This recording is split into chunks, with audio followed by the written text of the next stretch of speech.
సభాధ్యక్షులు, వేదిక మీద ఉన్నటువంటి పెద్దలందరికీ, అదేవిధంగా ముందున్నటువంటి మిత్రులందరికీ కూడా ఉదయం నమస్కారాలు. వాస్తవానికి ఈరోజు ఈ పుస్తకావిష్కరణ కార్యక్రమంలో నేను కూడా అక్కడే కూర్చొని విందామని వచ్చాను. కానీ నాకున్నటువంటి అర్హత ఏంటంటే, తెలంగాణ ఉద్యమంలో 136 కేసులు, 4 సార్లు జైలు జీతం. తెలంగాణ సాధించిన తర్వాత గత మాజీ ముఖ్యమంత్రి పాలనను ఎదిరించినందుకు, అప్పుడున్నటువంటి మోడీ అంటే వాళ్ళకున్నటువంటి దోస్తానను విప్పి చెప్తున్నందుకు ఈ రాష్ట్రంలో ఒక విద్యార్థి నాయకుడి పైన అత్యధిక ఊపా కేసులు నమోదైంది నా పైనే. అంటే ఒక సంవత్సర కాలం ఊపా కేసులలో అటు అస్ఫాబాద్ జైల్లో, ఇటు చెర్లపల్లి జైల్లో సంవత్సర కాలం జైలు జీతం గడిపాను. మొత్తంగా 9 ఊపా కేసులు నా పైన ఇప్పటికీ నేను కోర్టుల చుట్టూ తిరుగుతూనే ఉన్నాను. వాటితో పాటు తెలంగాణ ఉద్యమ కేసులు కూడా మొన్ననే రీసెంట్లీ ఒక 2 అంటే అక్విటల్ కావడం జరిగింది. సో మిత్రులారా, ఈరోజు చందమామను ఎంతకాలం బందీ చేయగలరనే పుస్తకావిష్కరణకు మనం సందర్భంగా నా జైలు అనుభవాలు వాటిని మాట్లాడుకోవడానికి కోసం నాకు వేదిక మీకు నన్ను ఆహ్వానించడం జరిగింది. చందమామను అమావాస్య రోజు మాత్రమే బందీ అయిందని మనం అనుకుంటాము. అది మనకు మాత్రం ఆ రోజు కనబడదు, కానీ అది ఇంకో చోట వెలుగును పంచుతూనే ఉంటుంది. మనకు మాత్రం ఆ రోజు కనబడదు, కానీ ఎందుకంటే చందమామ ఇంకో దిక్కు కనిపిస్తుంటుంది, ఇంకో ప్రాంతంలో. కాబట్టి ఆ ప్రాంతంలో దాని వెలుగును ఎవరు కూడా ఆపలేరు అనేది తెలుసుకోవాల్సినటువంటి విషయం. కాబట్టి జైల్లో ఉన్నప్పుడు నాకైతే చందమామను చూసే అవకాశం కలిగింది చెర్లపల్లి జైల్లో. మిగతా అస్ఫాబాద్ జైల్లో ఉన్నప్పుడు కనబడకపోయేది, మొత్తంగా చీకటి ఉండేది. అది కుమరం భీం ఉన్నటువంటి జైల్లో ఆ బ్యారెక్లనే ఒక రకంగా ఉద్యమకాడిగా చాలా గర్వంగా ఫీల్ అయ్యేవాడిని. ఈ బ్యారెక్ల అంటే అందులో ఉన్నటువంటి ఒక వాటర్ అది చెప్పాడు, ఈ బ్యారెక్ను కడిగిచ్చింది అది రిపేర్ చేయించడానికి కోసం. ఇందులో కుమరం భీం అప్పుడు అరెస్ట్ చేసినప్పుడు అస్ఫాబాద్ కుమరం భీము ఈ బ్యారెక్లోనే ఉన్నాడు, ఈ పాత దీంట్లోనే ఉన్నాడు అని చెప్పాడు. చాలా గర్వంగా ఫీల్ అయ్యాను నేను. అంటే ఒక ఉద్యమకాడిగా కుమరం భీం ఉన్నటువంటి బ్యారక్లో నేను ఉన్నాననేటువంటి దాన్ని చాలా హ్యాపీగా ఫీల్ అయ్యాను. తెలంగాణ ఉద్యమ సందర్భంలో నేను జైల్లో ఉన్నప్పుడు ఎదుర్కొన్నటువంటి అనుభవాలు వేరు. అంటే ఆ ఉద్యమ కాలంలో నేను చెంచల్గూడ, చెర్లపల్లి జైల్లో ఉన్నప్పుడు మమ్మల్ని అందులో ఉన్నటువంటి ఖైదీలు కానీ, అదేవిధంగా ఆ అంటే జైలు ఉద్యోగస్తులు కానీ వాళ్ళందరూ కూడా అంటే ఒక ప్రాంతీయ విభేదాలు చూసేటువంటి అధికారి ఒక ఎస్ఐతో ఒకసారి 2 సార్లు గొడవైంది అంతే చెంచల్గూడలో. కానీ మిగతా కింది స్థాయి ఉద్యోగస్తులందరూ కూడా మమ్మల్ని మన వాళ్ళు హీరోలు, వీరులు అనే రీతిగా మమ్మల్ని చాలా బాగా చూసుకున్నారు జైల్లో. మాకు ఎలాంటి ఇబ్బంది లేకుండా చూసుకున్నారు. కానీ తెలంగాణ సాధించిన తర్వాత నేను ఊపా కేసులో అస్ఫాబాద్ జైలుకి వెళ్ళిన తర్వాత అక్కడ వేరే. ఎందుకంటే నేను ఎవరితో మాట్లాడకూడదు. ముందుగాలే నా కండిషన్స్ నన్ను పిలుచుకొని జైలర్ చెప్తాడు, నువ్వు ఊపా కేసులో అర్బన్ నక్సల్గా, దేశద్రోహిగా, రాజద్రోహిగా నీ మీద ఈ కేసులు ఉన్నాయి. దీంతో పాటు ఆర్మ్స్ యాక్ట్ కూడా నీ పైన ఉన్నది. కాబట్టి నువ్వు ఇందులో ఉన్నటువంటి ఎవరితోడు కూడా విడిగా నువ్వు మాట్లాడద్దు. ఇదంతా కెమెరాలు ఉన్నాయి. నువ్వు ఎవరితో మాట్లాడినట్టయితే నీకు ఇబ్బంది అవుతుంది, నీ ఇష్టం అని చెప్పేవాడు. సింగిల్ బ్యారెక్లో కూడా ఇద్దామని చూశారు, కానీ దాంట్లో లేవు. కాబట్టి ఆ ఖైదీలతో ఉంటూ నన్ను నిరంతరం ఆ సీసీ కెమెరాల్లో మానిటరింగ్ చేయడానికి కోసం నా కోసం కొనిపెట్టారు. కానీ చివరికి ఏమైందంటే అందులో అక్కడికి వస్తున్నటువంటి వాళ్ళందరూ కూడా ఆదిలాబాద్లో ఉన్నటువంటి దళితులు, ఆదివాసులే ఎక్కువ మంది.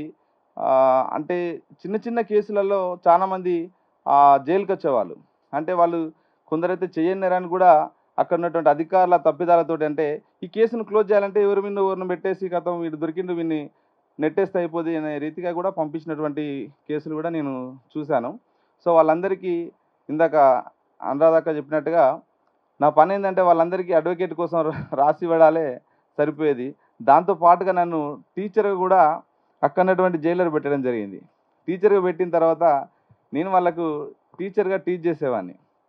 ఫస్ట్ వాళ్ళకు చాలామందికి అందులో ఉన్నటువంటి మొత్తం 146 మందిలో దరిదాపుగా 100కు పైగా వాళ్ళందరికీ కూడా చదువు రాదు. వాళ్ళందరికీ ఫస్ట్ వాళ్ళకు బస్సు బోర్డు, అంటే ఎక్కగానే వాళ్ళ ఊర్లో ఏంటి, ఏ ఊర్లు వాళ్ళు తిరిగే ప్రాంతాలు ఏందనేది బస్సు బోర్డు, లేకపోతే సంతకం నేర్పడం, ఇట్లాంటి కొన్ని మెల్లమెల్లగా వాళ్ళను చెప్తూ వాళ్ళకు టీచర్గా నేను స్టార్ట్ చేశాను. సో వాళ్ళందరూ అవి నేర్చుకుంటూ సంతకం అందరు ఏలుముద్ర పెట్టినటువంటి వాళ్ళందరూ కూడా సంతకం పెట్టే స్థాయికి ఎదిగారు. అట్లా వస్తున్న క్రమంలో 3 నెలలు అయిపోయింది జైల్లో ఉన్నాను కాబట్టి, ఆ తర్వాత ఆదిలాబాద్ నుంచి ఒక ఆఫీసర్ వచ్చాడు. రాగానే అందరి కాళ్ళు తీసుకొని చూసుకుంటూ లైన్లో నిల్చోబెట్టి చూసుకుంటూ పోతూ ఉంటాడు. చూడగానే నా case EAP unlawful activities prevention act section 18, 20, 23 ఇట్లా సెక్షన్లన్నీ కనిపిస్తున్నాయి. 120B ఉన్నది, ఆర్మ్స్ యాక్ట్ అని ఉన్నది. ఇతను అర్బన్ నక్సల్, ఇతన్ని ఈ బ్యారక్లో ఎందుకు ఉంచినామని సీరియస్ అయ్యాడు. సీరియస్ అయ్యి ఇమీడియట్లీ షిఫ్ట్ చేయండి వేరే బ్యారక్లోకి అంటాడు. సార్ సింగిల్ బ్యారక్ లేవా అని. ఇంకొంచెం ముందుకెళ్ళాడు. సరే అని వదిలేసి ముందుకెళ్ళాడు. ముందుకెళ్ళిన తర్వాత మీరు ఇక్కడ ఏమేమి నేర్పుతున్నారన్నారు. అనగానే చదువు చెప్తున్నారా, టీచింగ్ చెప్తున్నారా, చెప్తున్నారు. ఎవరు మీ టీచర్ అంటే ఆయన నన్ను చూపించాడు. అర్బన్ నక్సల్తో మీరు టీచ్ చేపిస్తున్నారా అని మళ్ళీ మళ్ళీ సీరియస్ అయ్యాడు. ఏంటి ఆయనతో ఎందుకు టీచ్ చేపిస్తున్నారని మళ్ళీ అధికారిని పిలిచి ఫస్ట్ నా ఆఫీస్కి రాని తీసుకొని పోయాడు. పోయిన తర్వాత ఇక జైలరు తను ఏం చెప్పుకున్నాడో కానీ తన కొంత సీరియస్గానే వార్నింగ్ ఇచ్చినట్టు కనబడ్డది. తెల్లారి నుంచి కొంత ఆయన నాతోటి మాట్లాడేది తీరు కానీ కొంత దూరం దూరం మెయింటైన్ చేయడం. అంటే జైల్లో ఈ కేసులో ఆరోపణలతోటే మేము భయం, కానీ వాళ్ళు మమ్మల్ని చూసే పద్ధతి, వాళ్ళు చేసేటువంటి తీరు, ఆ తర్వాత చెర్లపల్లి జైల్లో అది ఇంకా కాస్త డిఫరెంట్. ఎందుకంటే అది కరోనా కాలం. జైలు నిర్బంధాలలో కరోనా కాలంలో జైల్లో ఉండడం, ఆ కరోనా కాలంలో చాలా ఇబ్బంది. ములాఖాతుకు రావడానికి కానీ ములాఖాతు పెట్టడానికి కానీ ఇందాక అంటే చాలామంది ప్రకాష్ రాజు గారు కూడా చెప్పడం జరిగింది. అంటే ఉమర్ ఖలీద్ మిత్రులు ఏ రకంగానైతే తనకు సపోర్ట్గా నిలబడ్డారో ఇక్కడ కూడా సరే నా సహచరులంతా చాలామంది సపోర్ట్గా ఉన్నప్పటికీ కూడా ఆ సమయంలో అంటే వద్దామన్నా వాళ్ళకు రాలేనటువంటి పరిస్థితి, ములాఖాతు పెడదామన్నా పెట్టలేని పరిస్థితి.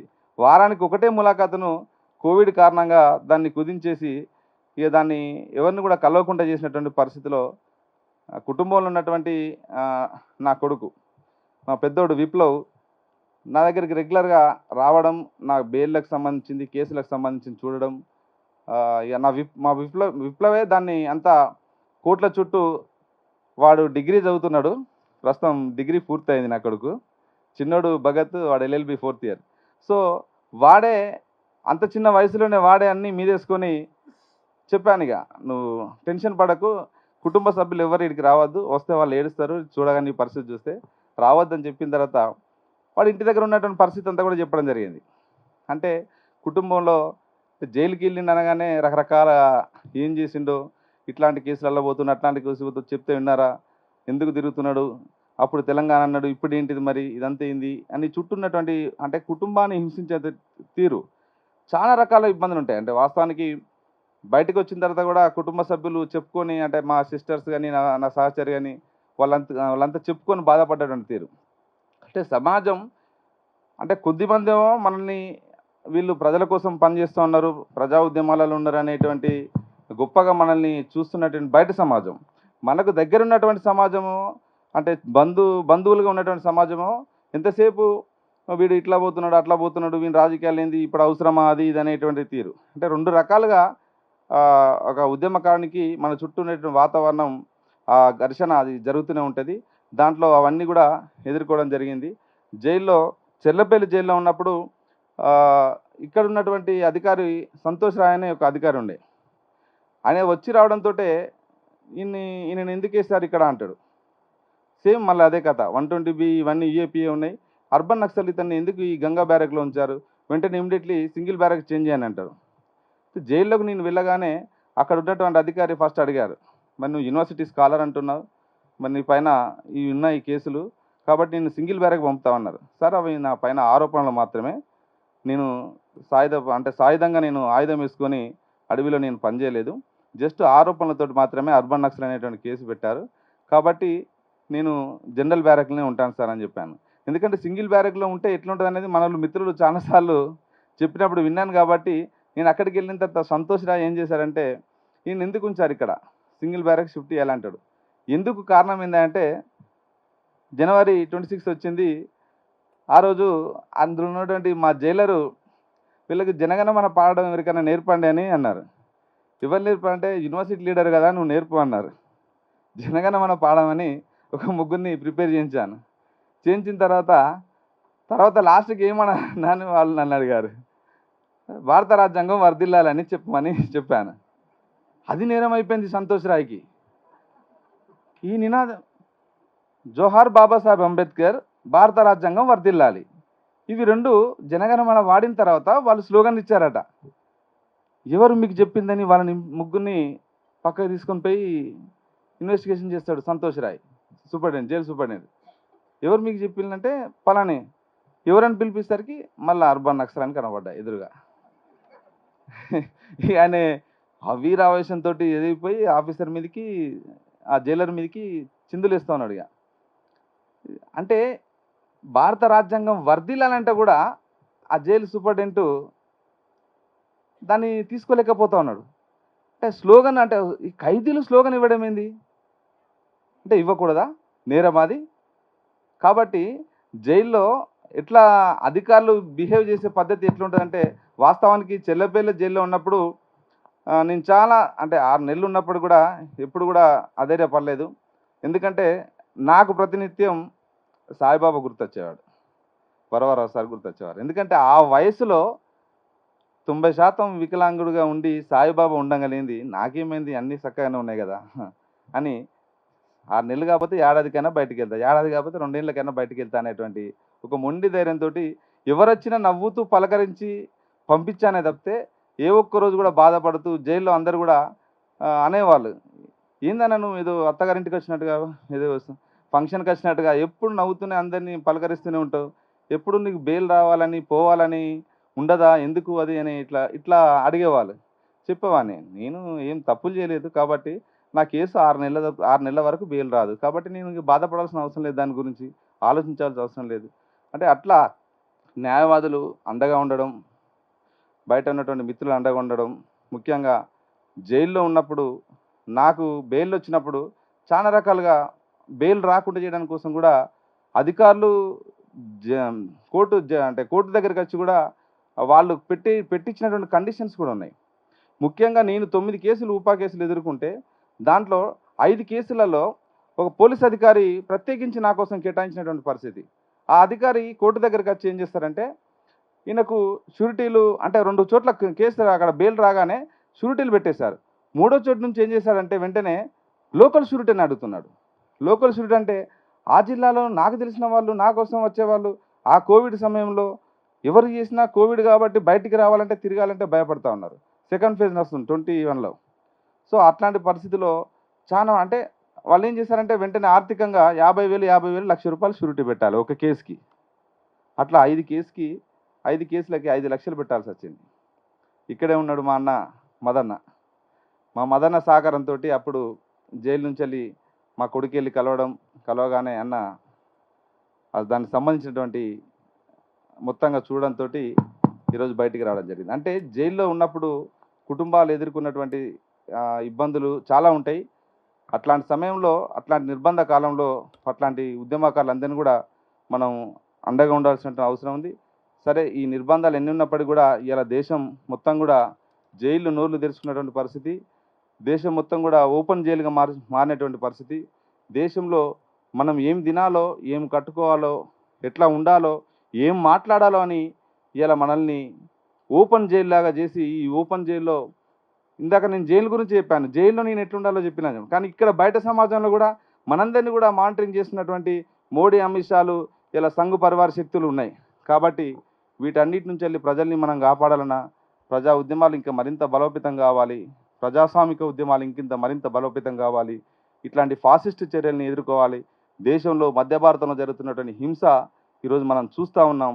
ఇలా ప్రశ్నిస్తున్నటువంటి వాళ్ళను, ఇలా గౌరీ లంకేష్ నుంచి వెళ్ళి, దబోల్కర్ నుంచి వెళ్ళి వరవరరావు వరకు, సాయిబాబా వరకు, స్టాన్సమ్ వరకు, ఇలా వాళ్ళందరినీ ఇలా ఏ రకంగా నిర్బంధించి, ఎంత హింసించి అది ఇలా ఇబ్బంది పెట్టడం మనం చూసాం. కాబట్టి ఖచ్చితంగా నిర్బంధంలో మనం మాట్లాడకూడదంటే, ఈ నిర్బంధంలోనే ఇలా మనం ఎటువైపు తేల్చుకోవాల్సిన పరిస్థితి. ఈ నిర్బంధంలో మనం ప్రజల వైపా, లేకపోతే మౌనంగా ఉండి ఇందాక చెప్పినట్టుగా మౌనంగా ఉండాలనేది మనం తేల్చుకోవాల్సిన పరిస్థితి. కాబట్టి ఒక ఉస్మానియా విద్యార్థి, పరిశోధక విద్యార్థి, స్కాలర్గా, అదేవిధంగా తెలంగాణ ఉద్యమకాడిగా, ప్రస్తుత కాంగ్రెస్ పార్టీ నాయకుడిగా మనం ఖచ్చితంగా నిర్బంధం, మోడీ, అమిత్ షాలు ఎన్ని నిర్బంధాలు పెట్టినా ప్రజల పక్షాన్ని నిలబడుతూ, ఈ ఫాసిస్ట్ చర్యలు ఎండగడుతూ, మధ్య భారతంలో జరుగుతున్నటువంటి నరమేధాన్ని కూడా, ఈ జెనోసైడ్ని కూడా అడ్డుకోవడానికి కోసం మనం గొంతును విప్పాల్సిన పరిస్థితి. లేకపోతే భవిష్యత్తులో మనం కూడా నేరస్తులుగానే మిగిలిపోవాల్సిన పరిస్థితి. ఎందుకంటే మనం నేరం జరుగుతున్నప్పుడు చూస్తూ మౌనంగా ఉంటే ఖచ్చితంగా మనం కూడా ఆ నేరంలో భాగమైన వాళ్ళం అవుతాం కాబట్టి ఈ నేరం ఈరోజు వాళ్ళ జరుగుతుంది, రేపు మన దగ్గరికి కూడా వస్తుంది. ఖచ్చితంగా ప్రతి ఇంటిని తడుతుంది కాబట్టి ఆ తట్టక ముందే మనందరం ఐక్యంగా ఫాసిస్ట్ పాలనపై, మోడీ అమిత్ షాల పాలనపై పోరాడాల్సిన బాధ్యత మనందరిపైన ఉందని, ఆ దిశగా ఉండాలని కోరుకుంటూ ఈ అవకాశం ఇచ్చిన మిత్రులందరికీ ఉద్యమం